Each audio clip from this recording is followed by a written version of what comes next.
И если вдруг вам понравилось, я хочу сказать, что фильмов на самом деле 4. Есть еще один, он называется «Про любовь 2». I wanted to tell you that there are 4 shots in the series, and there's one more which I didn't show called About Love 2. Но здесь, в Лондоне, он не прошел цензуру, посчитали, что он порнографический. Я считаю, что это не так. It didn't pass through censorship here in London. They didn't consider it pornographic, which I completely disagree with. Так что, если вдруг захотите, он есть в открытом доступе, в Ютубе, можно его посмотреть. So if you are curious, it's in, you can find it on YouTube. Вот. А вообще у нас, к сожалению, немного времени, потому что есть еще один вечерний показ, на который я должна пойти, поэтому, пожалуйста, давайте, чтобы чем-то быть полезной вам, задавайте вопросы, если у вас есть. Unfortunately, we don't have that much time. I have another screening starting at 6 o'clock, so I will have to leave quite shortly. So, shoot away with your questions. Да, пожалуйста. Спасибо большое, что приехали. Да, замечательная возможность с вами у вас увидеть лично. У меня такой традиционный вопрос для режиссера. Откуда вы черпаете вдохновение? Бывают ли у вас периоды застоя, и как вы с ними справляетесь? Question: where do you find your inspirations? Do you have periods of sort of dead ends when you can't work, and if you do, how do you cope with them? Спасибо. Конечно, у меня бывают периоды застоя, и это очень тяжелые периоды. Если здесь есть люди, кто занимается творчеством, думаю, то вы, наверное, понимаете, что это достаточно тяжелые периоды в жизни. Of course, I do, like everyone who's doing any creative work, I do sometimes encounter these periods when well, you're facing white shit and you can't move away from it, and it's really hard. Но с возрастом я выработала такую привычку. Я пришла к выводу, что эти периоды неизбежны, невозможно все время что-то выдавать. То есть эти периоды, я их называю накопительными периодами. Если вы чувствуете, что ничего невозможно выдавать, то я всем советую считать этот период накопительным и просто копить. Читать книги, ходить в музей, смотреть по сторонам. Пусть это будет какой-то период в вашей жизни, в котором вы просто что-то впитываете. Рано или поздно начнется отдача. Пусть будет такой период, тоже необходим. But with age I realized, I understood, I learned not to be frustrated by this and look at these periods as periods of accumulation. Okay, it doesn't work for you, nothing comes out, so put it aside for a while, go out, go to museums, exhibitions, meet friends, and your new impressions, experiences will accumulate, and eventually they'll break out into your work. И отвечая на наш первый вопрос, я беру все только изнутри, из недр своей души. Других мест, к сожалению, не знаю. And answering your first question about the inspiration, where I find it, there's not a place to find it other than from within yourself, from your own soul. Мне бы хотелось просто прокомментировать. Совершенно удивительный человек с огромным сердцем, с каким-то состраданием, редким в наше время. И сегодня я говорила с Романом Балаяном, Чеховым в нашей кинематографии, да? И он очень горд, что вот в российской кинематографии появилась армянская, представьте себе, армян. Так что вам поклон от Балаяна.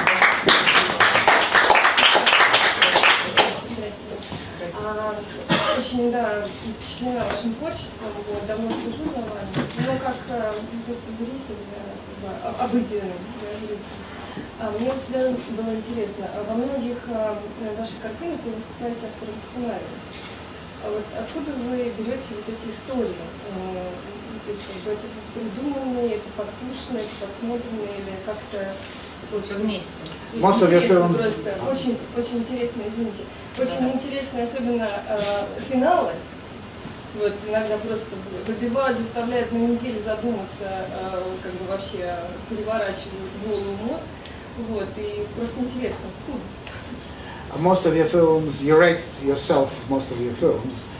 Where do you find these stories, and especially the endings? They're so twisting and they're so different. And how do you find all of this? Спасибо за вопрос. Вообще это так странно, что я считаю, что у меня сценарий это самое слабое мое место. И всегда так мне тяжело писать эти сценарии, потому что я себя не считаю сценаристом, не считаю, что у меня нет этого дара писательского, и очень-очень тяжело мне приходится. Поэтому вчера, когда мне вдруг вот на церемонии закрытия этого фестиваля Russian Film Week вручили приз за сценарий, меня просто моя... Да. И мне было, я поняла, что я радуюсь больше, мне было так приятно, может быть, даже больше, чем если бы мне дали за лучшую режиссуру или фильм, потому что как-то даже у меня самооценка так поднялась, и мне, видимо, необходима была такая поддержка, потому что сама я не считаю себя талантливым сценаристом, но, к сожалению, я просто не могу найти никаких историй, и мне вот все время приходится писать самой, но это в аду происходит, тяжело. Thank you for your kind words. Normally, I mean, I usually think of myself as a very bad script writer, gifted script writer. I hate doing it. I don't know how to do it, and I think that this is the weakest point in my work. So therefore, I was really shocked last night when my film about love was awarded the best screenplay at the Russian Film Festival here in London. So, yeah, well, I try to work on these, but it's always hell for me.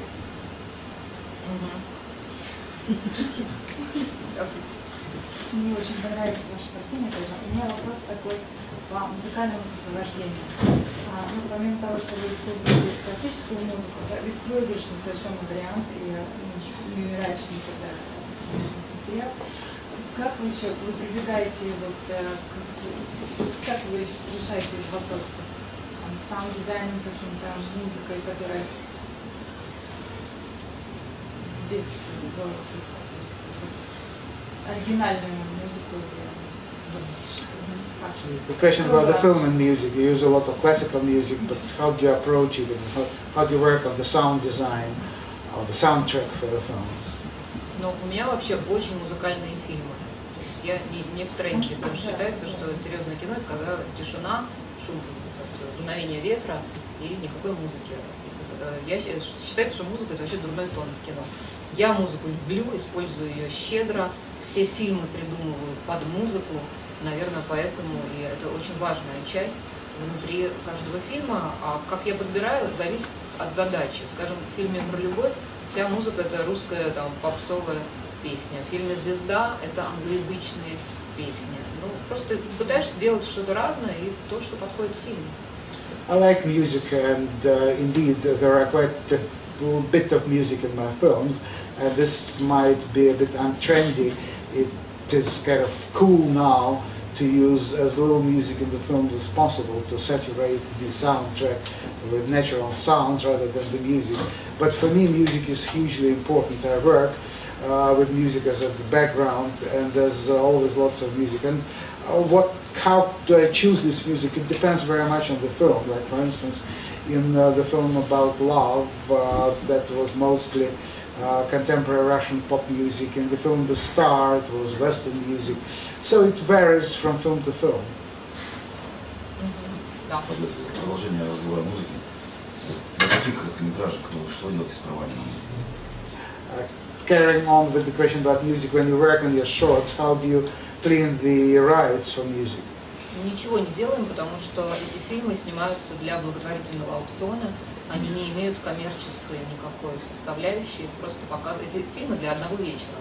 И сейчас вот мы просто показываем, поэтому права не очищены. Мы же не продаем эти фильмы. No, I don't do anything with the music since these films, these shorts, are made for charity and they're not commercial. Therefore, I do not have to clean the rights and nothing has been done with them. Поэтому это огромный плюс. В этих фильмах я могу использовать все, что хочу. Потому что когда ты делаешь большое кино, всегда возникают вопросы: это очень дорого, это мы не потянем, придется очищать. А здесь просто свобода, что хочешь, что и бери. So it's a huge advantage for working with these shorts when you don't have to clean the rights for the films. You can use whatever you want, unlike in major films where you have to go through all these problems and this is too expensive, this is you can't use at all, and it's a nightmare. Давайте. У меня два вопроса.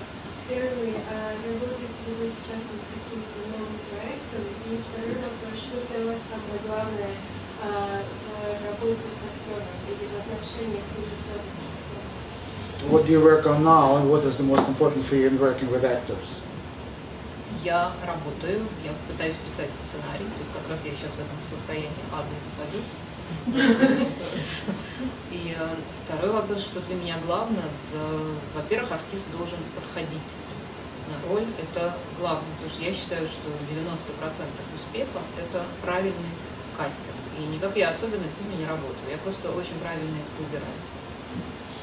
Yes, I'm working on a script now, so I am exactly in this period of hell when I'm working on a script. And as to actors, it is indeed, I think that 90% of the success of any film is proper casting.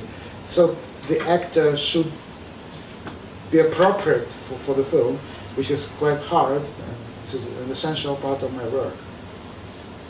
Представьте, пожалуйста, про свое детство. About your childhood.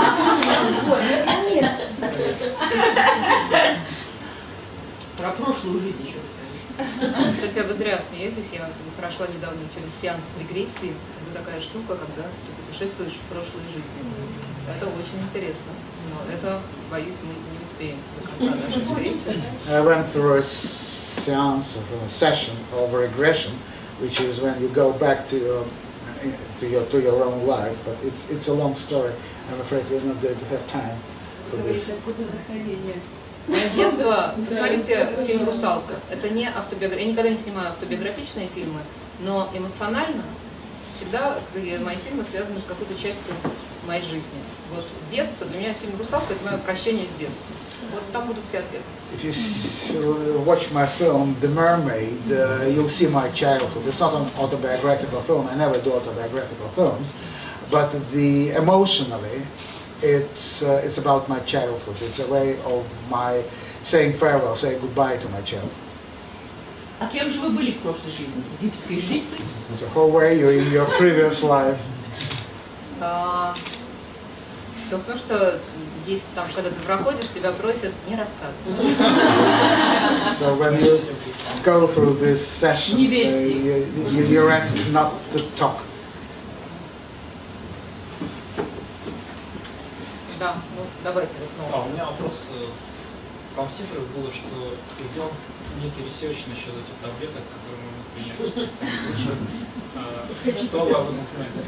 The final credits for the film 8 was that these pills are being worked out and developed. Какой-то ресерч на эту тему? There was a special research. So could you tell us about this? Или это просто само так? Нет, не само. Конечно, я что-то умное читала на эту тему, и действительно вроде что-то должно появиться. Но я вам хочу сказать, что спустя год, то есть год назад, когда я это писала, я действительно так и думала, это мой текст, когда эти долбанные таблетки появятся. Но вот спустя год я хочу вам сказать, не надо эти таблетки. Потому что любая память, она прекрасна, и любая боль, она прекрасна, это часть нашей жизни, и ничего не надо стирать, это точно. Поэтому если бы даже я знала, я бы вам не сказала. So indeed, when I worked on this film, I did some research, and indeed there was some talk about pills like that possibly coming up. But now, a year later, I think that no, we do not need them. Every memory is precious. We should value it, and we don't need anything. Получается, вы противоречите своему... Все время сама себе I contradict your film. I contradict myself all the time. Что-то, что сможет помогать людям. Да, сейчас я говорю, не надо людям помогать. Люди должны страдать. Потому что через страдания душа совершенно. People should suffer. А можно так, чтобы... For suffering, they reach perfection. Что может быть? Может быть, его слишком много, или оно не нужно? Maybe there's a bit too much suffering. Это значит, вы близки к совершенству. Which means that you are close to perfection. Да. Скажите, пожалуйста, несколько слов о финансах. Вы сказали, что вы все делаете бесплатно. Но не все. A few words about funding for your films. You said that they are made with virtually no budget. So how indeed does it work? Значит, вообще я дорогой режиссер.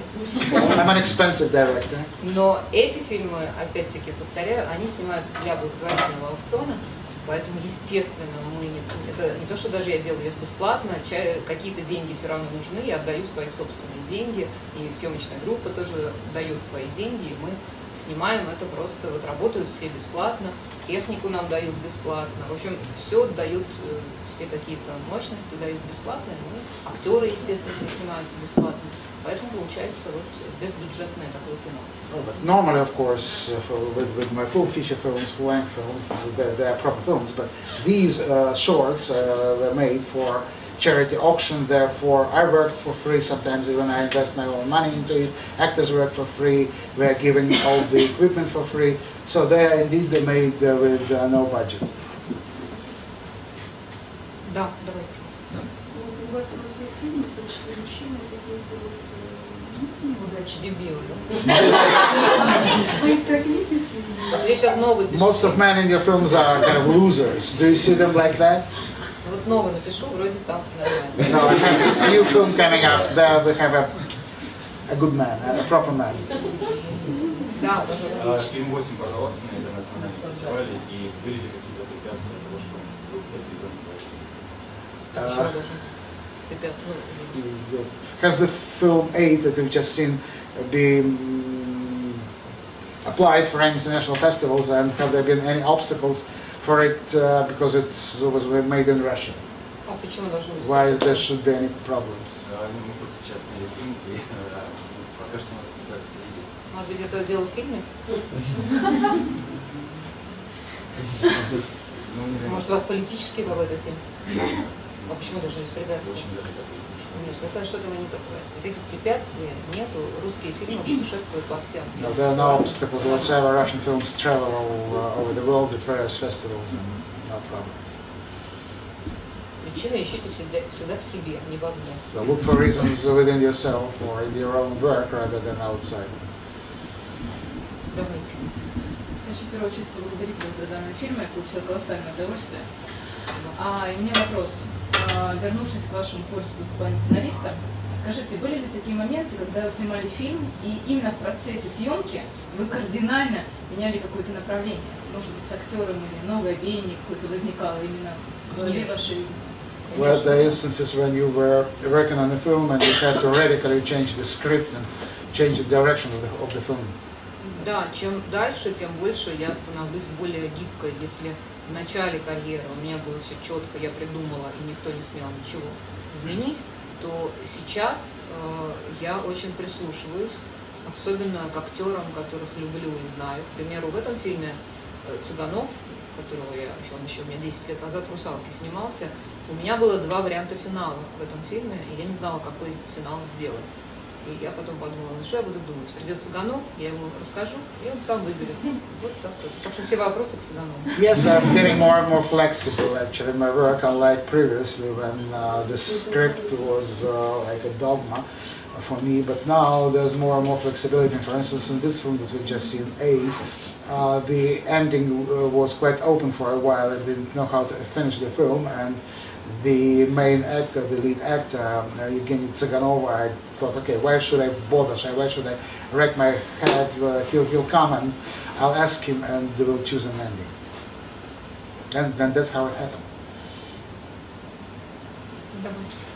Процентное соотношение от идеи к реализации КП, процент пропадет на 70% того, что задумано в голове, что экране мы видим. Ну, по-разному. What's the ratio of the initial idea for the film and its final implementation the way it's seen on the screen? How much does it reach?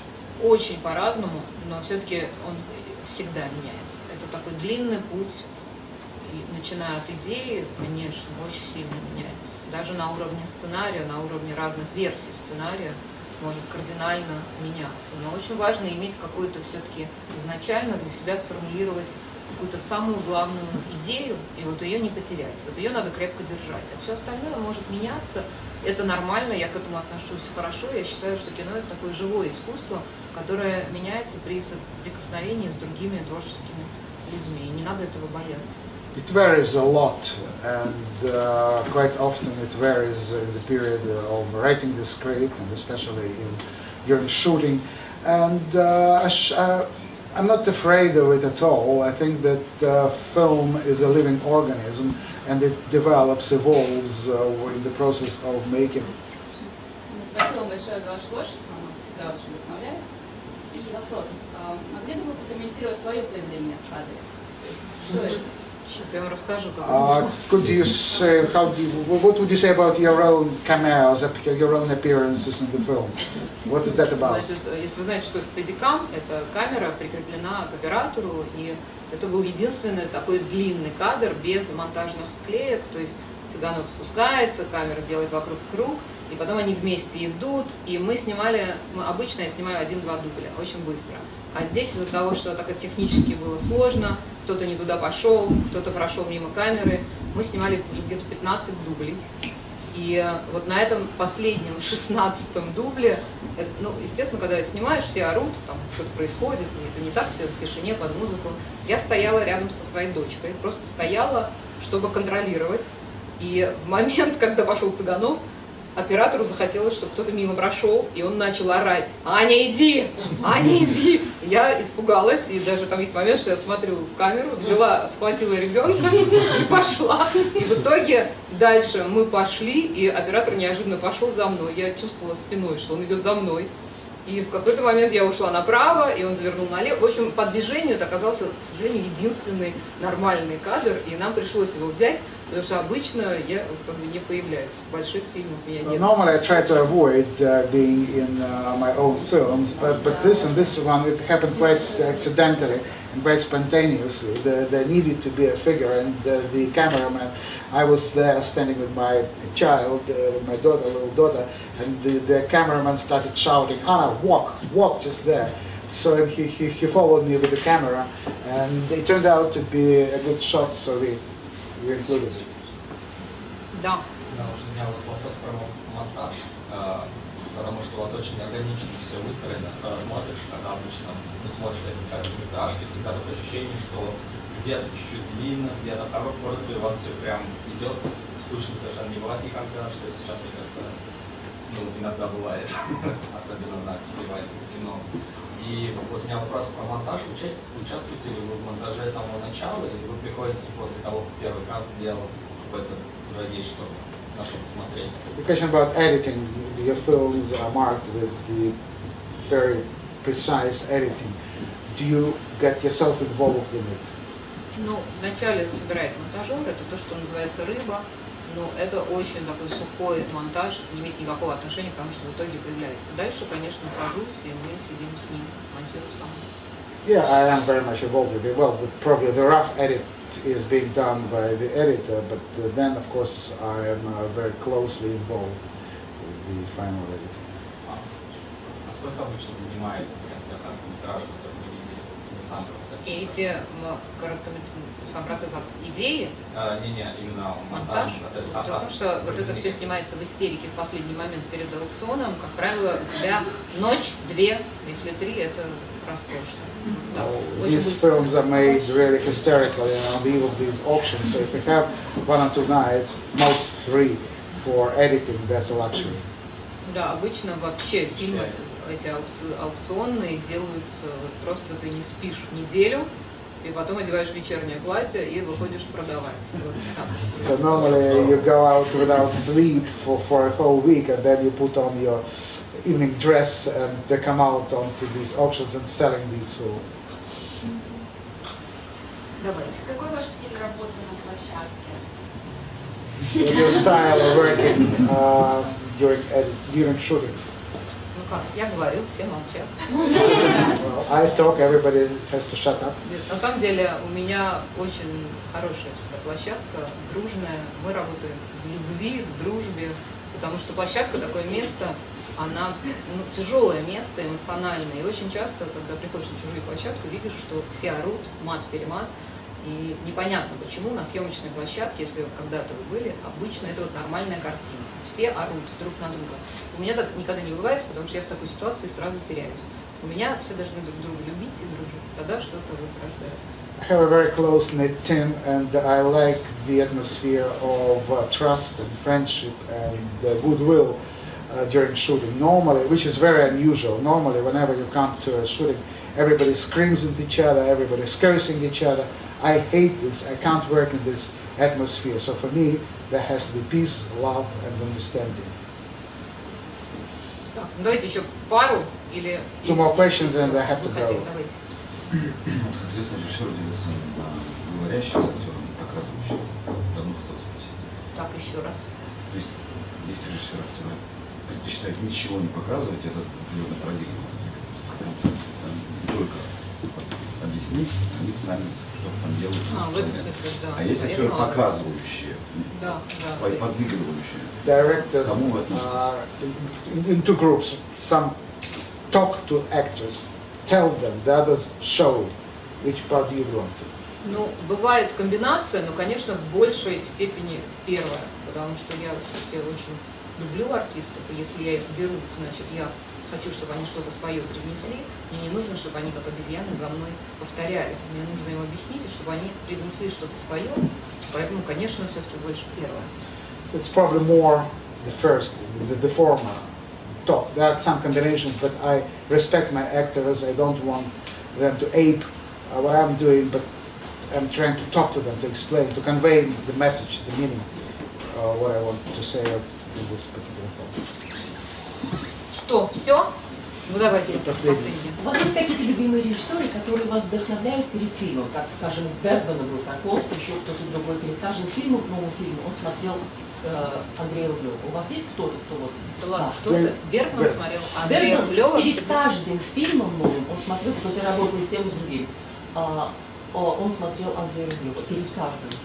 Do you have a favorite director who inspires you? Есть ли у вас кто-то, вы подключаетесь?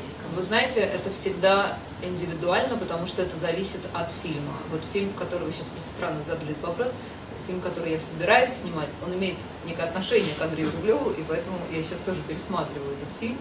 И вот сейчас поеду в Марокко отсюда на фестиваль, где этот фильм будет показан на большом экране, и я хочу его в очередной раз посмотреть на большом экране. Но это связано с тем, над чем ты работаешь. Да, то есть нет такого одного фильма, который я все время пересматриваю. Если я примерно понимаю, в какую сторону я хочу пойти, бывает так, что, конечно, я Ну, что-то... просто любимые какие-то всегда как книги какие-то есть. Нет, я не могу назвать просто одного. Нет, не одного, я не говорю об одном. Их много. Я могу назвать, вот я считаю в ГИК своим детством, вот в детстве у меня был любимый Феллини. И это многое объясняет, потому что есть люди, которые любят в первую очередь там, Бергман, Тарковский, и это определенного рода люди. У меня был вот Феллини, цирк. Это мое любимое совмещение вот, трагического и смешного. Поэтому мне кажется, как вот книги, прочитанные в детстве, влияют на нас, так и фильмы из детства, наверное, тоже откладывают вот отпечаток. Для меня в детстве был всегда Феллини. Сейчас это очень-очень разнообразное кино, поэтому я даже не буду других перечислять. I can't say that there is something going. I can probably go back to my youth and student years when I was a student. I really loved Fellini, and that atmosphere of circus, of lyricism. That's something really close to me that shaped me probably a lot. But that sort of my past. I wouldn't even want to begin to talk about the present. There's so many different influences. Ну что, я хочу сказать вам спасибо, правда, что пришли в этот воскресный день и решили посмотреть какие-то короткометражки. Я удивлена. Well, thank you very much for coming over. Thank you.